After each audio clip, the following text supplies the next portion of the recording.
नाई ने कहा कि मेरा चौथा भाई काना था और उसका नाम अलकूस था।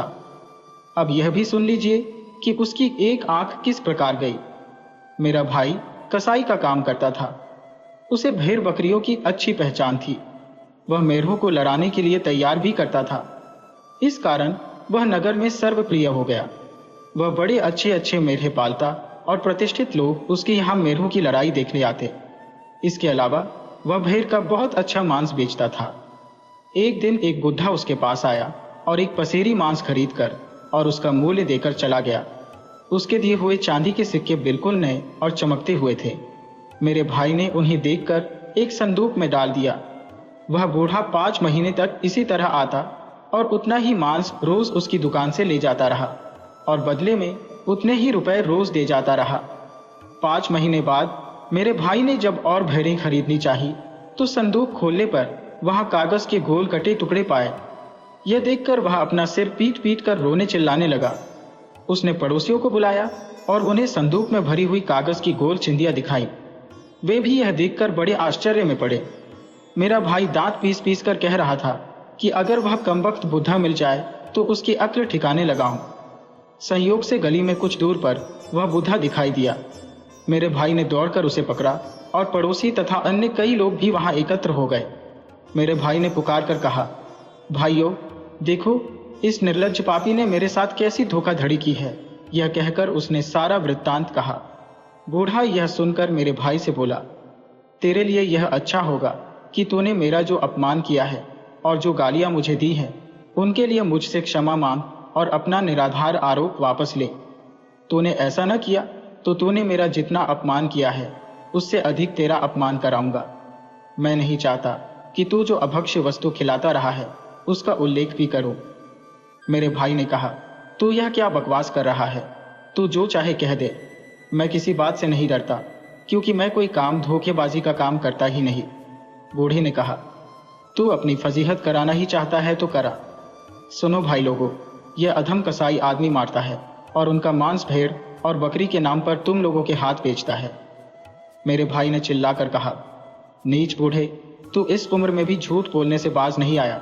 क्यों यह बेसिर पैर की हाँक रहा है? उसने कहा, मैं बेसिर पैर की क्या हाँकूंगा? बेसिर वाली आदमी की एक आध लाश अब भी तुम्हारी दुकान के अंदर के हिस्से में होगी। वहां जाकर जो भी देखेगा उसे मालूम हो जाएगा कि झूठा मैं हूं या तू। अलकूस ने गुस्से में भरकर कहा, जिसका जी चाही मेरी दुकान देख ले। अतएव पड़ोसी लोगों ने तय किया कि बूढ़े को दुकान पर ले जाया जाए और अगर उसकी बात झूठ निकले तो जितना रुपया उस पर वाजिब है उससे दुगना उससे वसूल किया जाए। वहां जाकर देखा कि दुकान के भीतरी भाग में वास्तव में एक मनुष्य की बगैर सिर की लाश लटक रही थी, जैसे कि कसाईयों की दुकानों पर जानवरों की बेसिर की लाशें लटकी रहती है। वास्तविकता ये थी कि वह बूढ़ा जादूगर था और दृष्टि भ्रम पैदा करने में निपुण था। 5 महीने तक उसने कागज की गोल चिंदिया मेरे भाई को दी और इस समय उस भेड़ को, जिसे मेरे भाई ने कुछ देर पहले मारा था, आदमी बनाकर लोगों को धोखा दिया। उसका जादू का खेल कौन समझता? लोगों ने क्रोध में आकर मेरे भाई को बहुत मारा और उससे चीख चीख कर कहा कि तुम नीच और पापी हो, हमें नर मांस खिलाते रहे हो। इसी मार के कारण मेरे भाई की एक आंख फूट गई। मारने वालों में बूढ़ा भी शामिल था। उसने मारपीट पर ही पर मामला खत्म नहीं किया, बल्कि सारे लोगों के साथ मेरे भाई और उसकी दुकान में ठगी हुई लाश को लेकर काजी के यहाँ पहुंचा। काजी पर भी उसने दृष्टि भ्रम का प्रयोग किया और उसे भी लाश आदमी ही की दिखाई दी। काजी ने मेरे भाई की कहानी पर विश्वास न किया, न उसकी चीख पुकार पर दया दिखाई। उसने आज्ञा दी कि इस कसाई को 500 कोड़े मारे जाएं और फिर इसे ऊंट पर बिठाकर सारे शहर में फिराया जाए, फिर नगर से निष्कासित कर दिया जाए। अतएव ऐसा ही किया गया। जिस समय मेरे भाई पर यह कष्ट पड़ रहा था उस समय मैं बगदाद में था। मेरा भाई किसी गुमनाम जगह पर छुपा रहा और कुछ दिनों के बाद जब उसमें चलने फिरने की कुछ शक्ति आई तो वह वहां से निकला और छुपता छुपाता एक ऐसे शहर में पहुंचा जहां पर उसे कोई नहीं जानता था। किसी तरह उसने कुछ और दिन काटे। कभी काम मिल जाता था तो थोड़ी बहुत मेहनत मजदूरी कर लेता था, नहीं तो भीख मांगता था। भीख में भी अगर कुछ नहीं मिलता तो भूखा ही रह जाता। एक दिन वह एक सड़क पर चला जा रहा था कि उसने अपने पीछे से आती हुई घोड़े की टापों की आवाज सुनी। मुड़कर देखा तो कई सवारों को अपना पीछा करता पाया। उसने सोचा कि कहीं यह मुझे पकड़ने तो नहीं आ रहे, इसलिए वह दौड़कर एक बड़े मकान में जाने लगा। वहां उसे 2 आदमियों ने पकड़ लिया और कहा, भगवान का लाख लाख धन्यवाद है कि तुम आज खुद ही हमारे हाथ पड़ने के लिए यहाँ आ गए हो। हम 3 दिन से रात दिन तुम्हारी तलाश में दौड़ रहे थे। मेरा भाई यह सुनकर बहुत आश्चर्यान्वित हुआ। उसने कहा, मैं कुछ भी नहीं समझा। तुम लोग मुझसे क्या चाहते हो? क्यों मुझे पकड़ा है? तुम्हें कुछ भ्रम हुआ है। उन लोगों ने कहा, हमें कोई भ्रम नहीं हुआ। तू और तेरे कई साथी चोर हैं। तुम लोगों ने हमारे मालिक का सब माल लूटकर उसे लगभग कंगाल कर दिया। इस पर भी तुम्हारी अभिलाषा पूरी नहीं हुई। अब तो हमारे स्वामी के प्राण लेने के लिए भेजा गया है। कल रात भी तू इसी उद्देश्य से आया था, और जब हम तुझे पकड़ने को दौड़े तो तेरे हाथ में छुरी देखी थी। अब भी तेरे पास छुरी होगी। ये कहकर उन दोनों ने मेरे भाई की तलाशी ली तो उसके कपड़ों में वह छुरी निकल आई जिससे वह जानवर काटा करता था। छुरी पाकर वे कहने लगे कि अब तो निश्चय ही हो गया कि तू चोर है। मेरे भाई ने रोते हुए कहा, भाई, किसी के पास छुरी निकले तो क्या इतने भर से वह चोर या हत्यारा हो जाएगा? मेरी कहानी सुनो तो तुम्हें मेरी सत्यता का विश्वास होगा। यह कहकर अलकूज ने अपनी सारी विपदाओं का उनसे वर्णन किया, किंतु यह कहानी सुनकर वह दोनों व्यक्ति अलकूज पर दया करने के बजाय उससे चिमट गए। उन्होंने उसके कपड़े फाड़ दिए और उसकी पीठ और कंधों पर पुरानी चोटों के निशान देखकर बोले कि इन निशानों से मालूम होता है कि तू पुराना अपराधी है और पहले भी मार खा चुका है। यह कहकर उन्होंने उसे मारना शुरू किया। अलकूज रोता चिल्लाता रहा और भगवान से शिकायत करता रहा कि मैंने ऐसा क्या अपराध किया है जिसका यह दंड मिल रहा है। एक बार की बेकार की मार के बाद, जिसमें मेरा कोई अपराध नहीं था, यह दूसरा दंड क्यों मिल रहा है? उन लोगों पर उसके रोने चिल्लाने का कोई असर नहीं हुआ और वे उसे काजी के पास पकड़ कर ले गए कि यह चोर हमारे स्वामी के यहाँ चोरी करने के बाद उसे मारने के इरादे से छुरी लेकर आया था। मेरे भाई ने काजी से कहा, सरकार, मेरी फरियाद भी सुनिए। मेरी बातें सुनेंगे तो आपके सामने स्पष्ट हो जाएगा कि मुझ जैसा निरपराध व्यक्ति कोई नहीं होगा। उसके पकड़ने वालों ने काजी से कहा, आप इसकी झूठी कहानी न सुने। इसका इतिहास जानना हो तो इसके शरीर को वस्त्रहीन करें तो देखेंगे कि यह पुराना पापी है और हमेशा मार खाता रहा है। काजी ने उसका कुर्ता उतरवा कर देखा तो पुरानी चोटों के निशान देखे। उसने आज्ञा दी कि इसे 100 कोड़े मारे जाएं और ऊंट पर बिठाकर शहर में घुमाया जाए और इसकी अपराध कथा कही जाए और फिर इसे नगर से निकाल दिया जाए। ऐसा ही किया गया। नाई ने कहा कि मुझसे कुछ लोगों ने जब उसकी दुर्दशा बताई तो मैं वहां गया और तलाश करके अपने भाई को घर लाया। खलीफा का इस कहानी से मनोरंजन हुआ और उसने कहा कि इसे इनाम देकर विदा करो। लेकिन नाई ने कहा कि सरकार, मेरे बाकी 2 भाइयों की कहानी भी सुन लीजिए। नाई ने कहा कि मेरे 5वें भाई का नाम अल नस्चर था। वह बड़ा आलसी और निकम्मा था। वह रोज किसी न किसी मित्र के पास जाकर बेशर्मी से कुछ भीख मांग लेता और खा पी कर पड़ा रहता। मेरा बाप कुछ समय बाद बूढ़ा होकर मर गया। उसने 3150 रुपए छोड़े। इन रुपयों को हम 7 भाइयों ने बराबर बराबर बांट लिया। अलनस्चर ने भी अपना भाग पाया और उससे कुछ व्यापार करने की सोची। उसने 450 रुपए के शीशे के बर्तन खरीदे और उन्हें टोकरी में रखकर बाजार में सड़क के किनारे बैठ गया। वही एक दर्जी की दुकान थी। 2-1 दिन में दर्जी से उसकी दोस्ती हो गई। अलनस्चर वाचाल और मूर्ख तो था ही, हवाई किले भी बनाता रहता था। एक दिन वह दर्जी से कहने लगा, मैं इन 450 के बर्तनों को 900 में बेचूंगा और फिर उससे और बर्तन लूंगा जिन्हें 1800 में बेचूंगा।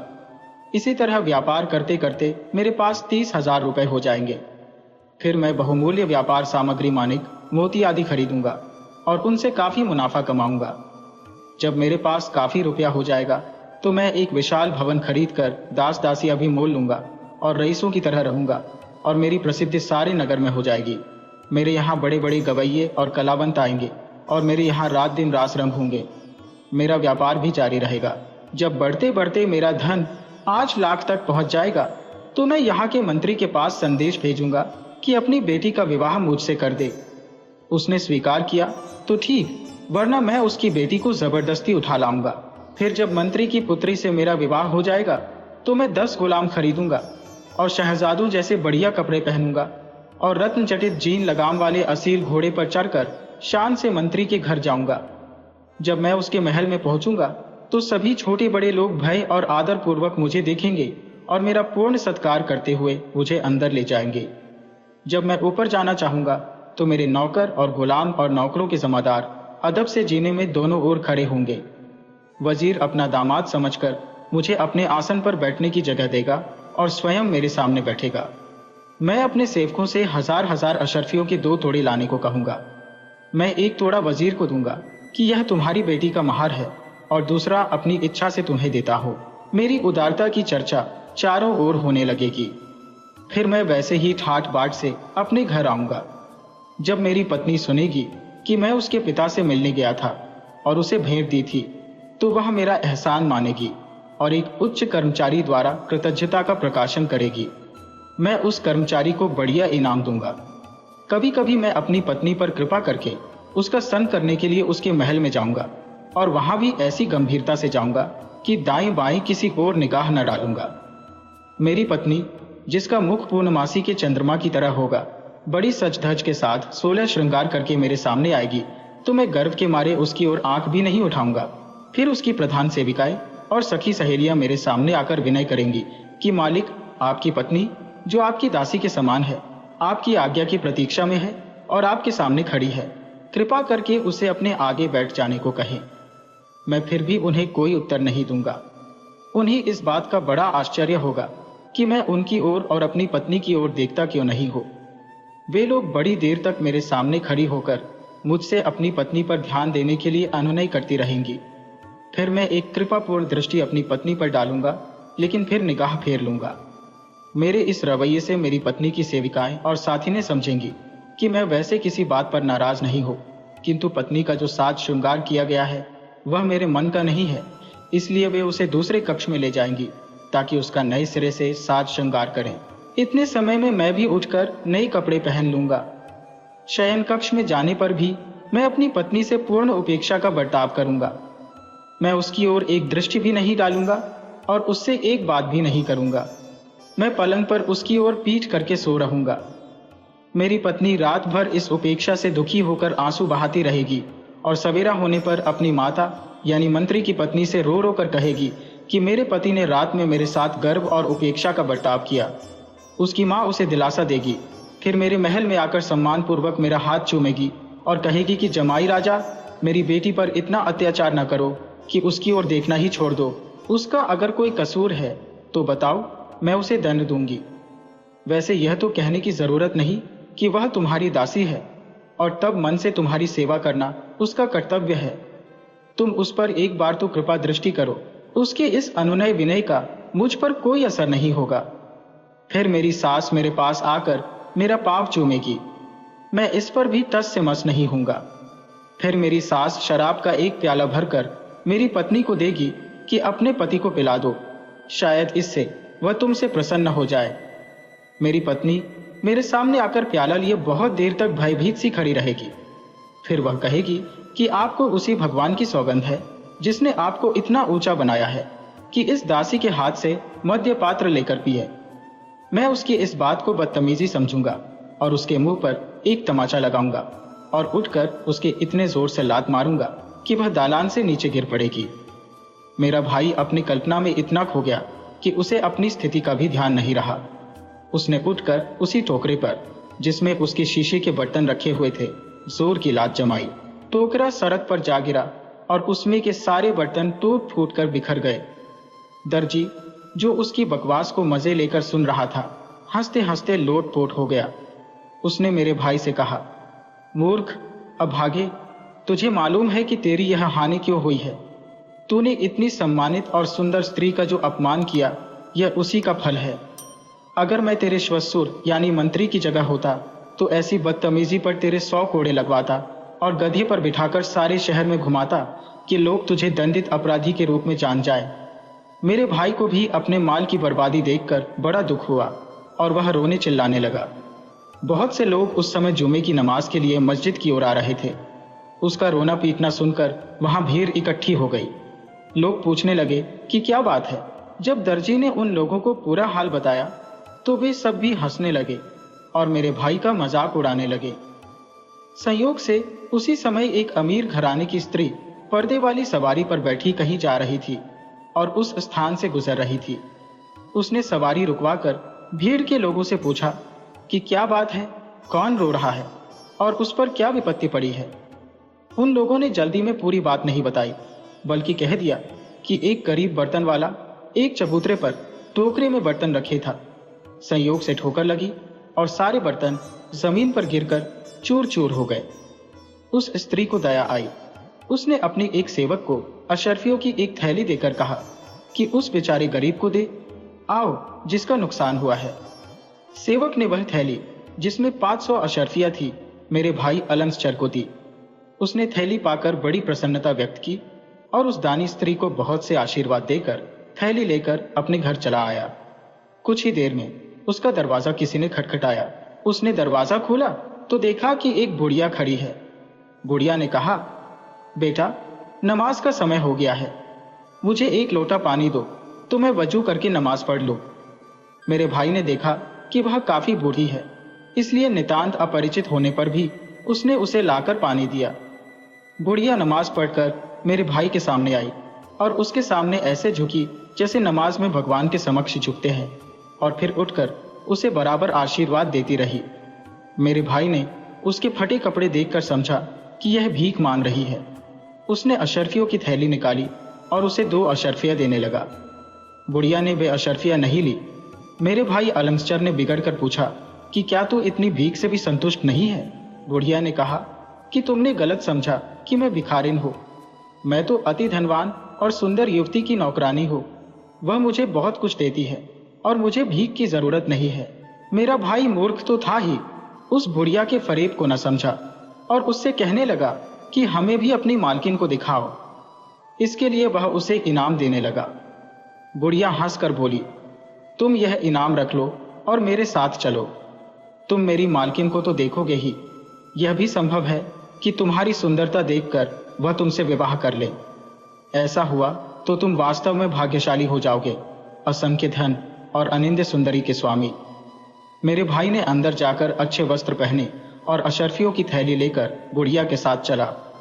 बुढ़िया उसे एक बड़े विशाल और सजे सजाए मकान के सामने ले गई।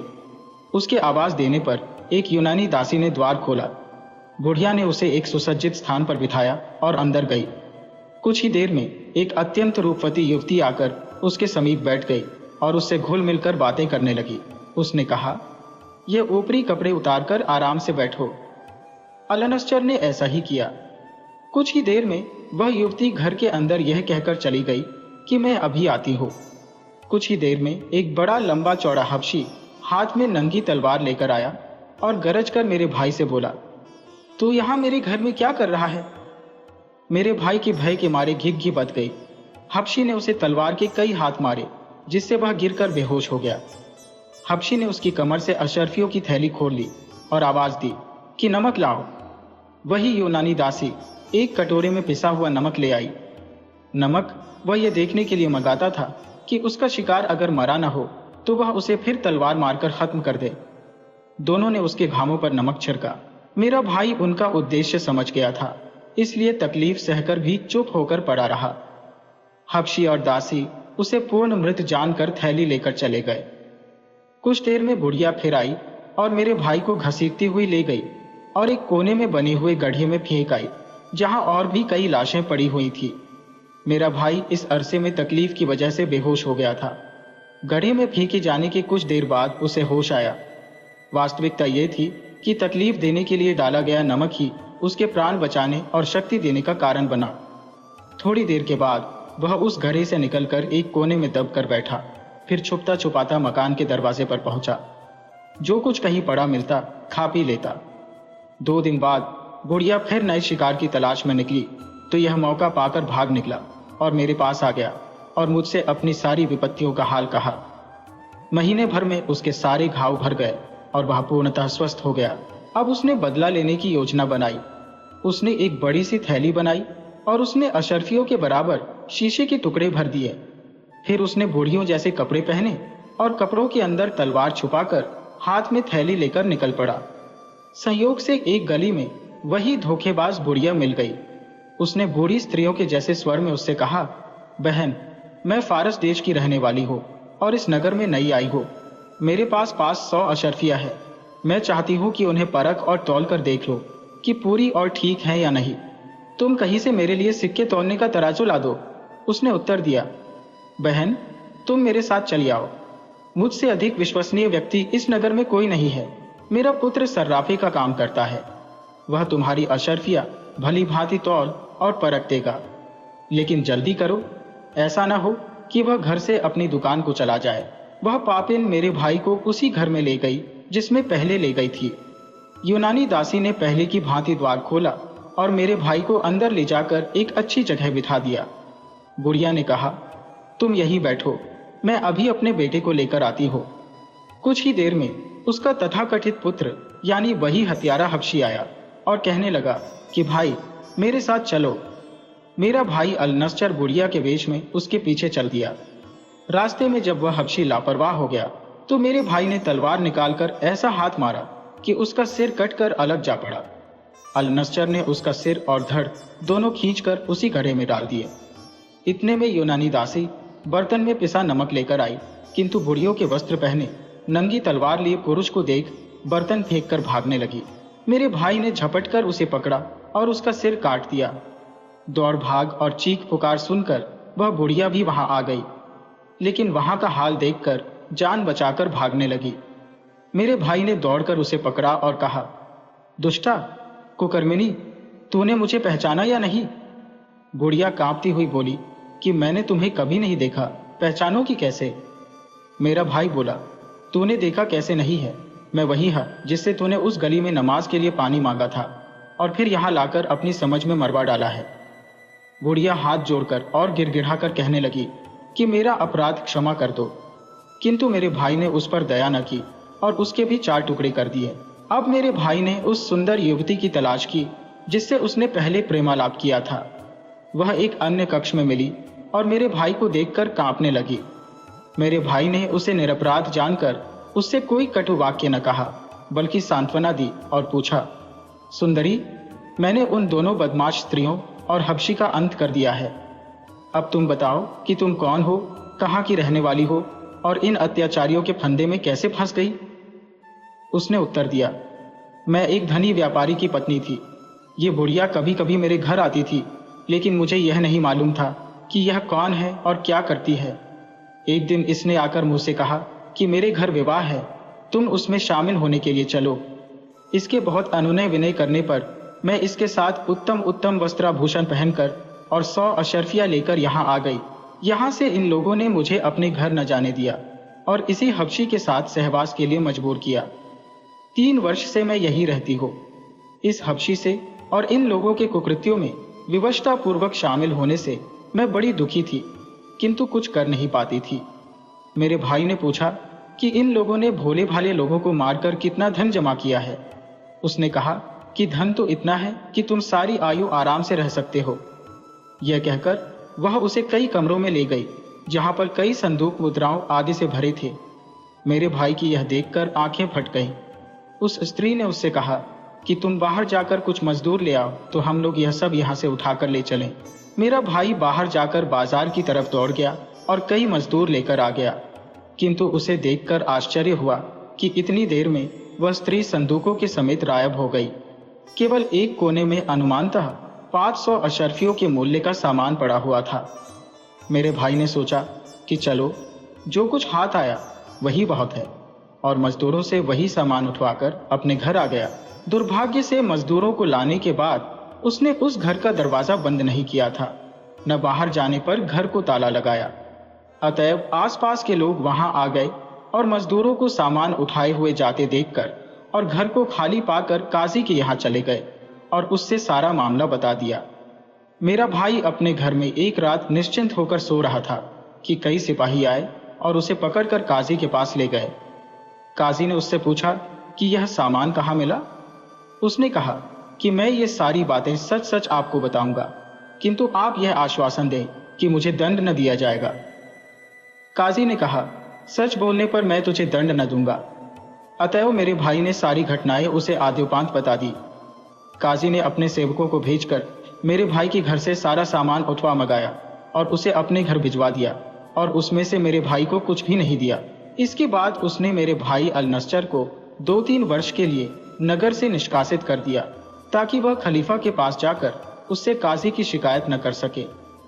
मेरा भाई बेचारा उन 2-4 अशरफियों को लेकर जो उसकी जेब में पड़ी थी शहर से बाहर निकला और एक ओर को चल दिया, किंतु दुर्भाग्य ने यहां भी उसे धर दबाया।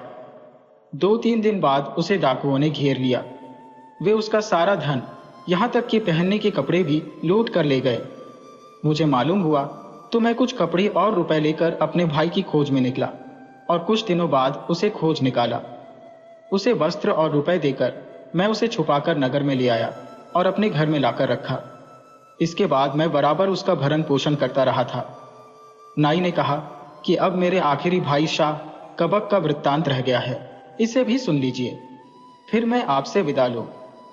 इस भाई का नाम शाह कबक था और उसके होंठ खरगोश की तरह ऊपर को चढ़े हुए थे, और वह चलता भी खरगोश की तरह कूद कूद कर था। पिता के मरने पर उसे अपने हिस्से के रुपए मिले और उसने उनसे व्यापार किया, जिससे उसे काफी मुनाफा हुआ। किंतु कुछ दिनों बाद दुर्भाग्य से उसे ऐसा घाटा हुआ कि दाने दाने को मुहताज हो गया। मतलब यह कि उसके पास बहुत ही कम धन रह गया। अब उसने यह धंधा शुरू किया कि अमीरों के घर जाता और द्वारपालों से सारगांठ करता और उन्हें घूस देता। वे उसे अंदर जाने देते, जहां वह गृहस्वामी के पांव पकड़कर उससे भीख मांगता। द्वारपाल भी कहते कि बेचारा वास्तव में अत्यंत दुखी है, इसे जरूर कुछ दे दीजिए। एक दिन घूमते घूमते वह एक विशाल भवन के सामने गया, जहां बहुत से नौकर चाकर दौड़ भाग कर रहे थे। उसने एक सेवक से पूछा कि यह किसका मकान है। उसने कहा, मालूम होता है तो परदेसी है, तभी इस महल के स्वामी का नाम पूछ रहा है। हमारा स्वामी तो सूर्य की भांति प्रसिद्ध है। उसका नाम जाफर बरमकी है, जो खलीफा का विश्वास पात्र मंत्री है। मेरे भाई ने उन सेवकों से पूछा कि क्या मुझे यहाँ कुछ भिक्षा मिल सकती है।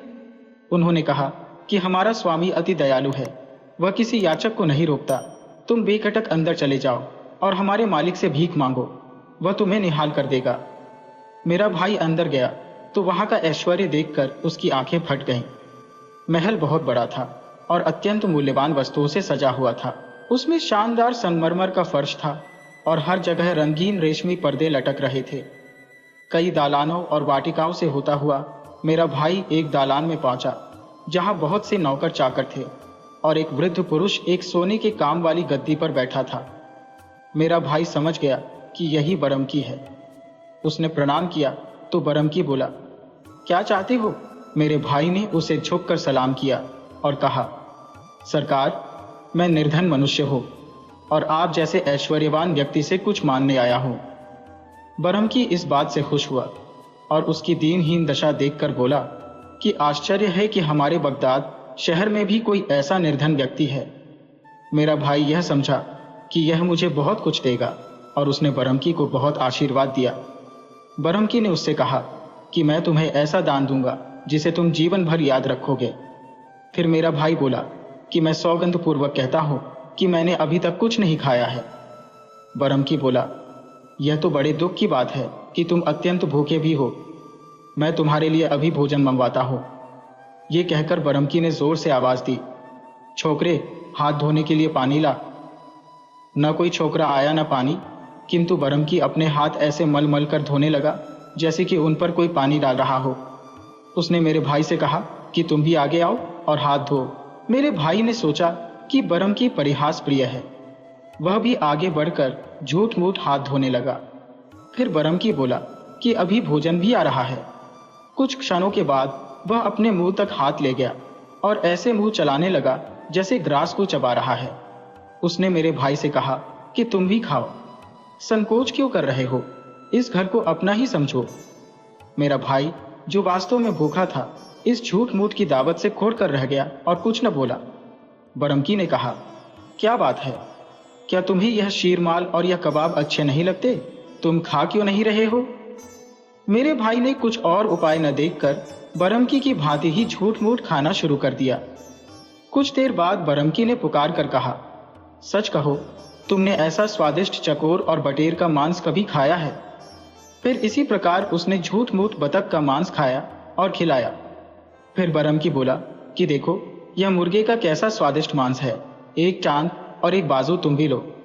फिर कहा, देखो, यह बकरी के बच्चे का भुना मांस है, उसे भी उसने झूठ मूठ खाया और खिलाया। इसी प्रकार कई प्रकार के कल्पित व्यंजन उसने मंगाए और झूठ मूठ खाए और खिलाए।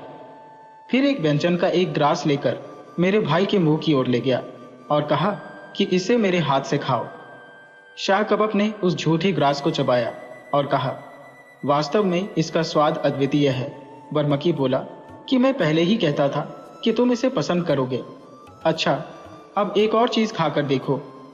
यह कहकर वह फिर एक हवाई ग्रास शाह कबक के मुंह की ओर ले गया। शाह कबक ने यूं ही मुंह चलाकर कहा, वाह, इसके स्वाद का क्या कहना, यह भी पिछले व्यंजन से कम नहीं है। इसमें से अंबर, लौंग, जायफल और जावित्री सबकी सुगंध आ रही थी और कोई सुगंध किसी दूसरी सुगंध को दबा नहीं रही है। बरमकी बोला कि जी भरकर इसे खाओ। फिर बरमकी ने छोकरे को, जो कहीं उपस्थित नहीं था, आवाज दी कि खाने के बर्तन उठा ले और फल ला। फिर मेरे भाई से कहा कि यह बादाम आज ही तोड़े गए हैं। इसके बाद वे दोनों काल्पनिक रूप से बादामों को तोड़कर उनका छिलका फेंककर गुदा खाने लगे। इसी प्रकार और भी भांति भांति के मेवों और फलों को बरमकी ने झूठ मूठ खाया खिलाया। शाह कबक ने खूब तारीफ की और कहा कि बहुत ही स्वादिष्ट चीजें खाने को मिली, जिनसे मुंह थक गया लेकिन मन न भरा। अब बरमकी ने मुस्कुराकर उसकी ओर हाथ बढ़ाया और कहा कि यह मदिरा पियो। शाह कबक ने कहा कि हमारे परिवार में मदिरा पान वर्जित है, किंतु बरमकी बराबर जोर देता रहा तो उसने झूठ मूठ का प्याला अपने गले में उड़ेल लिया और कहा, मालिक, मैंने सुना था कि शराब में नशा होता है, मुझे तो बिल्कुल नशा नहीं चढ़ा। बरमकी ने कहा कि अब मैं तुम्हें एक नए प्रकार की तेज शराब पिलाता हूं। यह कहकर उसने एक काल्पनिक प्याला मेरे भाई की ओर बढ़ाया। उसने उसे झूठ मूठ पी लिया और मद्यप की तरह चेष्टाएं करने लगा। कुछ देर में उसने बरमकी को एक घूंसा मारा, फिर एक और घूंसा मारा।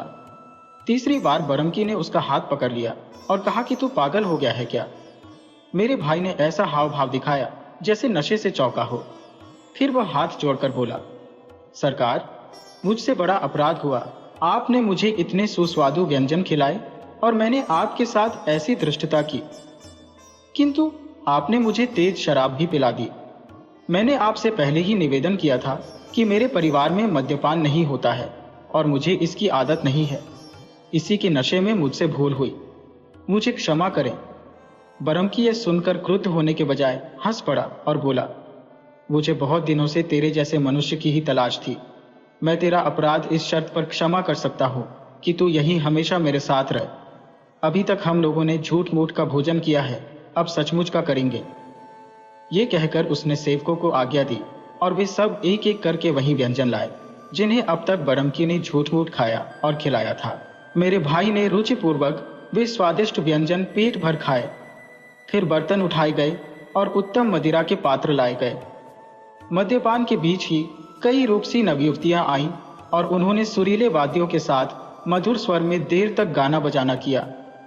मेरा भाई इन सब बातों से स्वभावतः ही बड़ा प्रसन्न हुआ।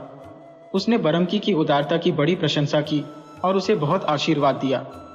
बरमकी ने कहा कि अब तुम यह फटे पुराने कपड़े उतारो और कायदे के कपड़े पहनो।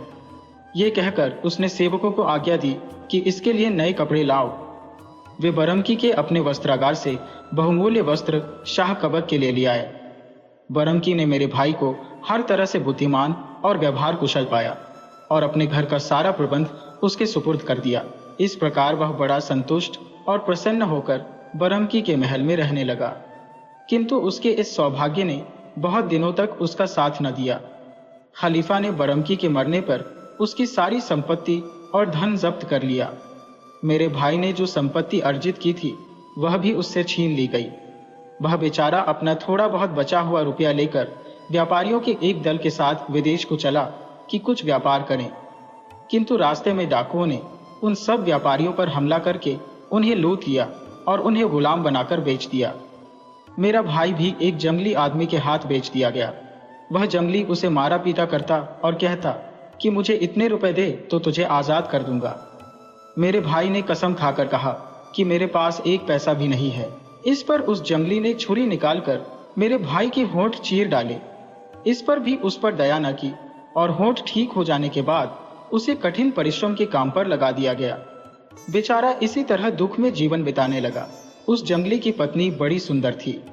वह जब लूट मार करने जाता था तो अपनी पत्नी की रक्षा का भार मेरे भाई पर छोड़ जाता था।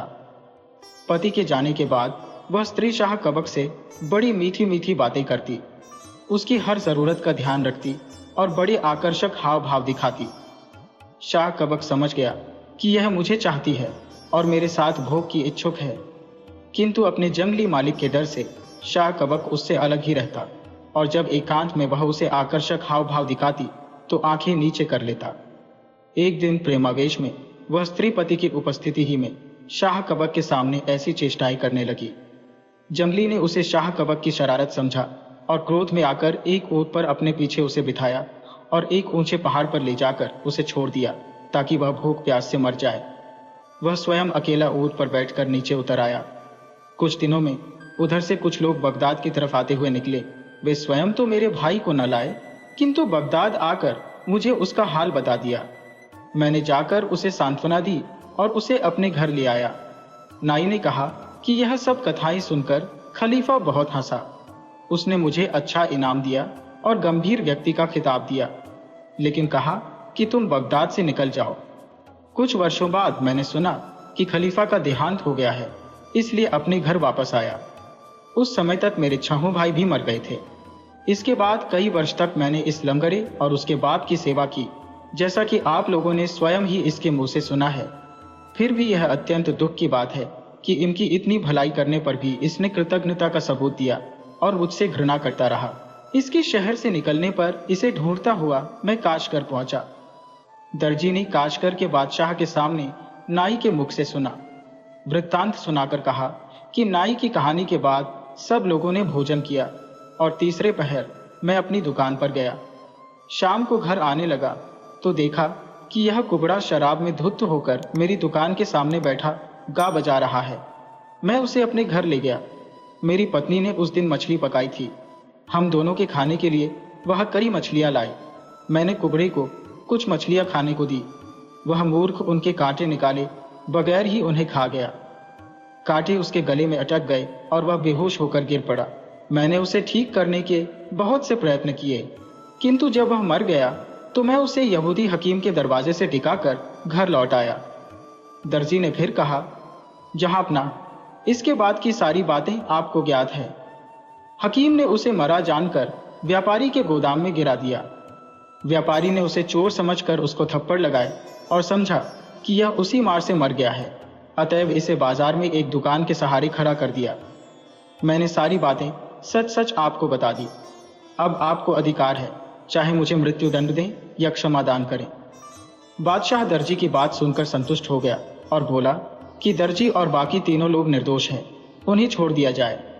उसने यह भी कहा कि मैं लंगड़े और नाई के 6 भाइयों के किस्से सुनकर बहुत प्रसन्न हुआ।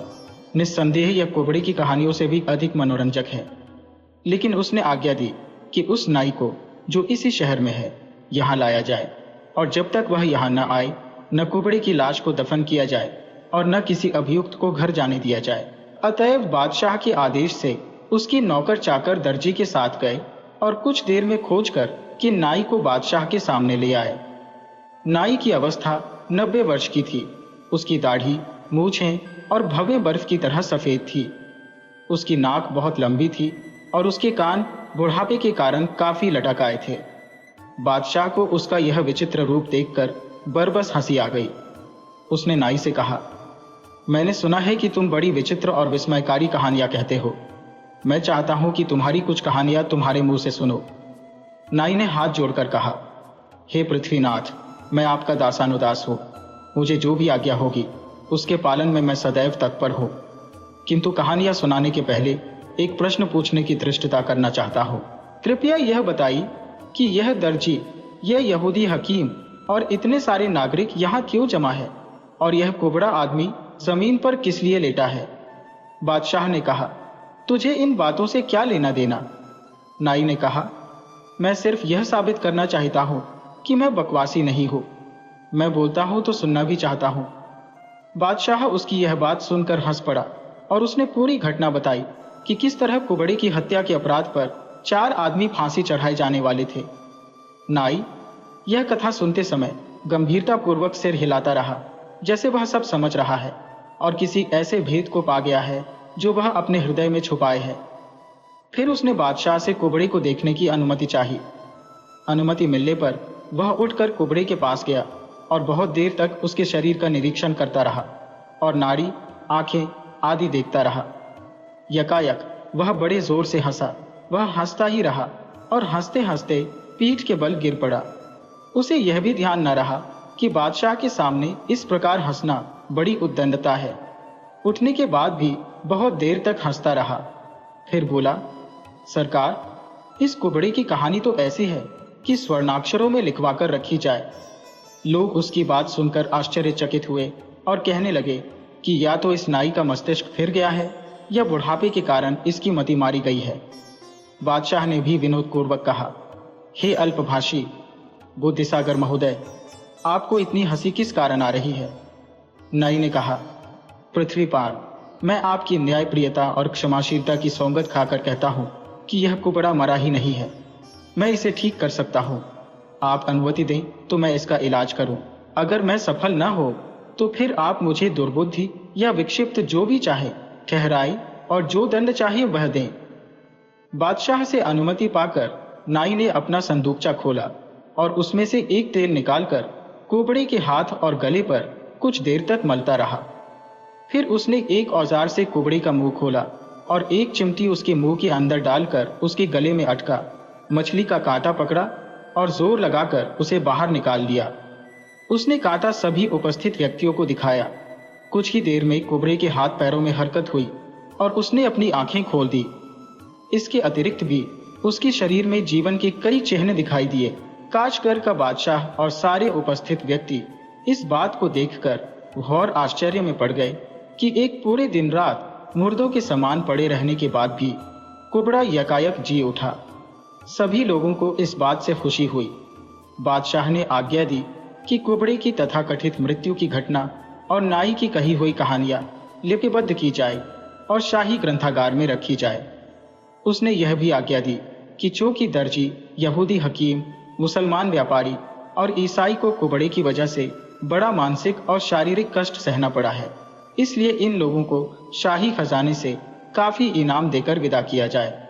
उसने तीसरी आज्ञा यह दी कि नाई का कुछ मासिक वेतन नियत करके दरबार में रख लिया जाए ताकि वह अपनी कहानियों से हमारा मनोरंजन किया करे।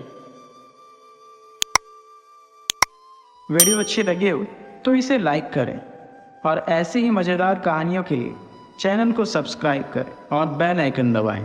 ज़्यादा से ज़्यादा अपने दोस्तों को शेयर करें। धन्यवाद।